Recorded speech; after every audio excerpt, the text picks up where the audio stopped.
শুভ দুপুরবেলা বন্ধুরা, তোমরা সবাই কেমন আছো? আশা করি ভালো আছো। আমিও বেশ ভালোই আছি। আর আজকে দেখো একটুখানি বাইরে এই সামনেই যাচ্ছি একটা বাড়িতে, কাকুর বাড়িতে আর কি ইনভাইট আছে, কাকুর মেয়ের বিয়ে। তো দুপুরে আমাদের নিমন্ত্রণ আছে, তো সেখানেই যাচ্ছি।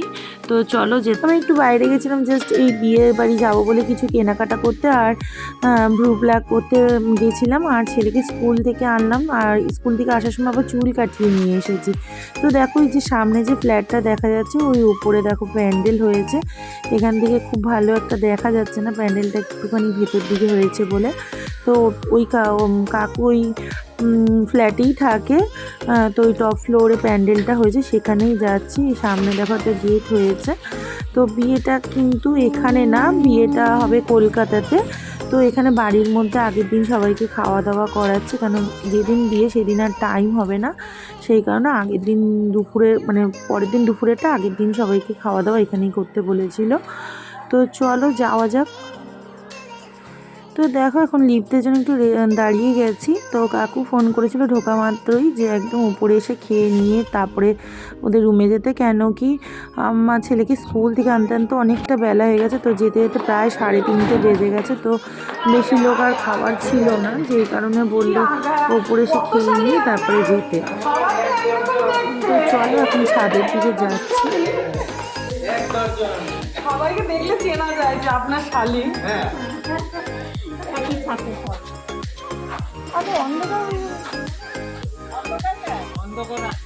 কেন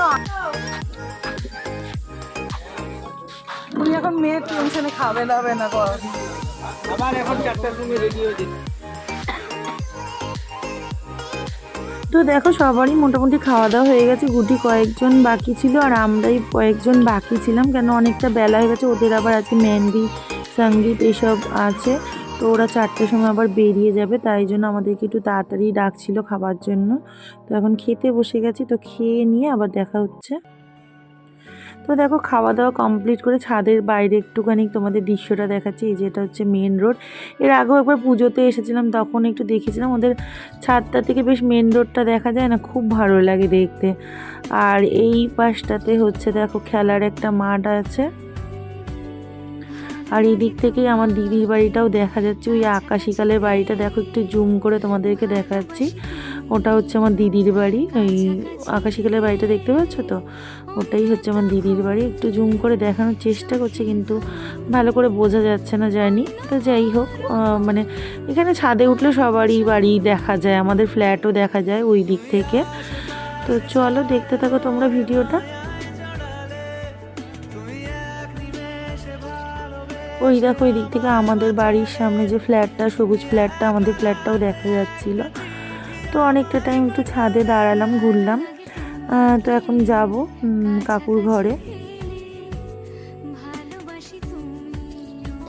যাওয়ার সময় লিফটে গেলাম না, কেন নামাটা কোনো ব্যাপার না, নামতে বেশ ভালোই লাগে, উঠতে একটু কষ্ট হয়।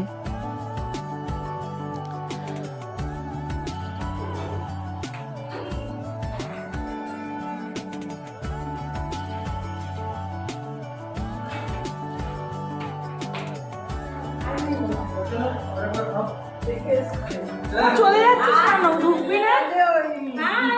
তো কাকু কাকিমার সাথে একটু দেখা করে গল্প টল্প করলাম। তো সেগুলো আর ভিডিও ক্যাপচার করেনি, ওদের ঘরে প্রচুর লোক রয়েছে। আর সব জায়গায় গিয়ে হঠাৎ করে এরকম মোবাইল অন করা, ক্যামেরা মানে বার করাটা একটু কেমন যেন আমার লাগে, আমি পেরে উঠি না। তো যাই হোক এখন বাড়ির দিকে যাচ্ছি। তো খাওয়া দাওয়া হয়ে গেছে, এখন গিয়ে একটু রেস্ট নেবো, আবার তোমাদের সঙ্গে বিকালবেলা দেখা হবে।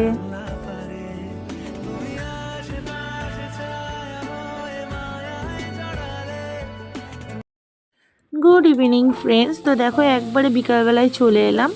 আজকে আমি একটুখানি তোমাদের সঙ্গে একটা ছোট করে রেসিপি শেয়ার করব। তো আমার তো ব্লগিং চ্যানেল, রেসিপি ওইভাবে শেয়ার করা যায় না, তো একসঙ্গে দুটো অ্যাডজাস্ট করে এই জন্য শেয়ার করছি। তো একটা পিঠে বানাবো।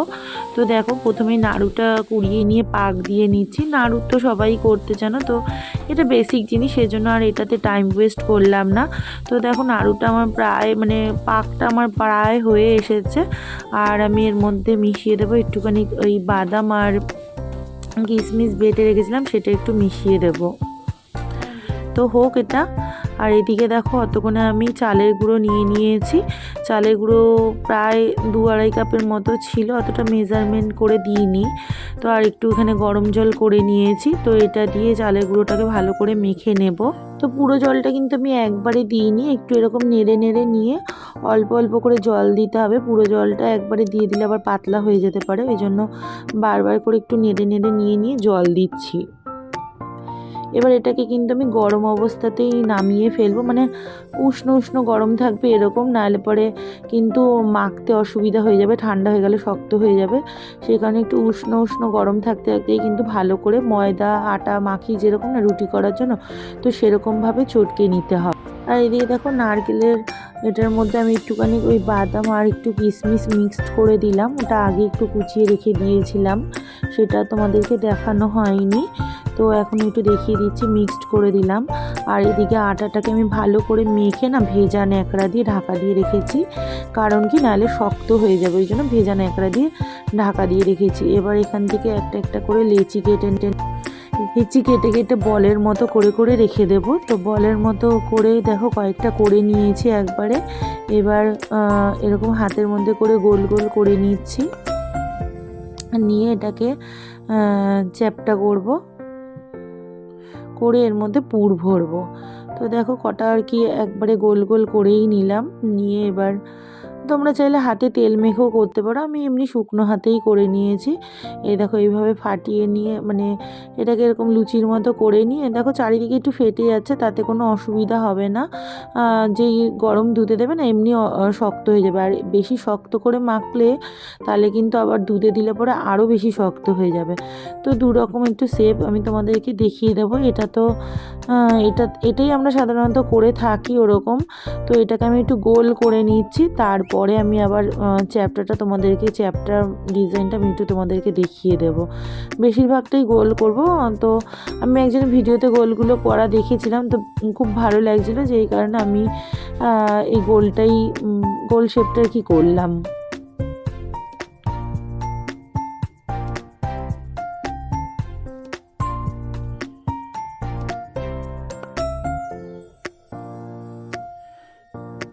তো এবার দেখো চ্যাপ্টাটা করেছি, এই আকারে পিঠাটাই কিন্তু সবাই বেশি করে। তো আগেরটা ওটাই করতে গেছিলাম, আগেরটা ফেটে যাচ্ছিলো বলে এই আকারটা আর করিনি। তো এটাকে দেখো এবার চামচ দিয়ে দিয়ে ডিজাইন করে দেব। তো তোমরা চাইলে কিন্তু পুরটা একটু কমও দিতে পারো, পুরটা একটু বেশি দিয়েছি বলে দেখো মুখটা একটু ফেটে ফেটে বেরিয়ে যাচ্ছে।